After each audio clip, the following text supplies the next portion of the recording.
பிரிட்டனிலிருந்து புறப்பட்டு நீண்ட சமுத்திர பிரயாணத்திற்கு பின்பு அமெரிக்காவை கண்டுபிடித்தார். அதன் பிறகு பல்வேறு ஐரோப்பிய நாடுகளிலிருந்து மக்கள் அமெரிக்க ஐக்கிய தேசத்தில் குடிபெயர்ந்தார்கள். 1740ஆம் ஆண்டில் ஒரே ஒரு புத்தக கடை மாத்திரம்தான் அமெரிக்காவில் இருந்ததாம். நம்ப முடிகிறதா உங்களால்? அந்த காலங்களில் வாழ்ந்த ஒரு சிறுவனுடைய மனதில் எல்லோரும் புத்தகங்களை படிக்கக்கூடிய அளவில் ஒரு நூலகம் இருந்தால் எப்படி இருக்கும் என்ற யோசனை உருவானது. அவன் தன் நண்பர்களோடு சேர்ந்து ஒரு சிறிய அறையை எடுத்து நூலகம் ஒன்றை ஆரம்பித்தார். இந்த நூலகம் தான் அமெரிக்காவில் உருவான முதல் பொது நூலகமாக கருதப்படுகிறது. அந்த நூலகத்தை உருவாக்கிய சிறுவன் தான் பின்னாட்களில் உலக புகழ்பெற்ற அறிஞராக திகழ்ந்த பெஞ்சமின் பிராங்க்லின் அவர்கள். ஒவ்வொரு புகழ்பெற்ற அறிஞர்களின் வாழ்க்கைக்கு பின்னால் புத்தகம் வாசிப்பது என்பது பெரும்பாலும் கட்டாயமாக இருந்துள்ளதை வரலாற்று பதிவுகள் நமக்கு கோடிட்டு காட்டுகின்றன.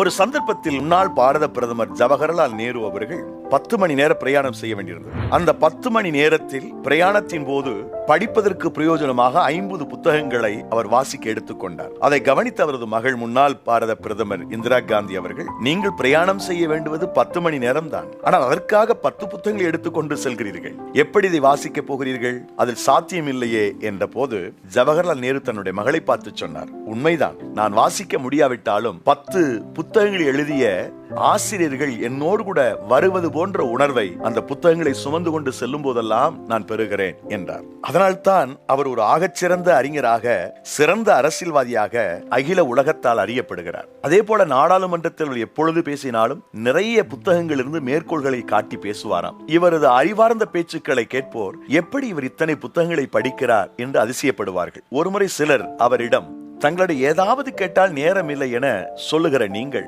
இத்தனை புத்தகங்களை படிப்பதற்கு எப்படி உங்களுக்கு நேரம் கிடைக்கிறது என்றார்கள். அதற்கு அவர் அளித்த பதில் திருடுகிறேன் என்ற ஒற்றை வார்த்தை தான். கேள்வி கேட்டவர்களுக்கு ஒன்றும் புரியவில்லை. பின்பு அவரே அதை விவரித்தார். என் உதவியாளர் தான் எனக்கான காலங்களை ஒதுக்கி தருகிறார். அவர் நான் தூங்குவதற்கு 5 மணி நேரத்தை ஒதுக்கி தருகிறார். நான் அதில் 2 மணி நேரத்தை திருடிக் கொள்கிறேன் புத்தகங்களை வாசிப்பதற்காக என்று பதில் தந்தார். நண்பர்களே, ஜவஹர்லால் நேரு அவர்கள் இன்றும் ஏன் போற்றப்படுகிறார் என்றால் அதற்கு அவரின் புத்தகத்தை வாசிக்கும் பண்பும் ஒரு காரணம். நல்ல அறிவார்ந்த புத்தகங்களை வாசித்து பயன்பெறுவோம், பலருக்கும் பயன் தருவோம். குறிப்பாக பரிசுத்த வேதாகமத்தை முடிந்தவரை அனுதின வாசியுங்கள். அதன் வார்த்தைகள் ஒவ்வொன்றும் உருவாக்கும் சக்தி கொண்டவை. ஒரு மனிதனை மாற்றும் சக்தி பரிசுத்த வேதாகமத்திற்கு நிறையவே உண்டு. இந்த வார்த்தைகளை வாசிக்கின்றவர்கள், அதை கேட்கின்றவர்கள், அதை கைக்கொள்ளுகிறவர்கள் அனைவரும் கொடுத்து வைத்தவர்கள் என புனித விவிலியம் சொல்லுகிறது. அந்த திவ்யமான வேத வார்த்தைகளை உங்கள் உள்ளத்தில் ஆண்டவர் வைத்து ஆசீர்வதிப்பாராக. God bless you.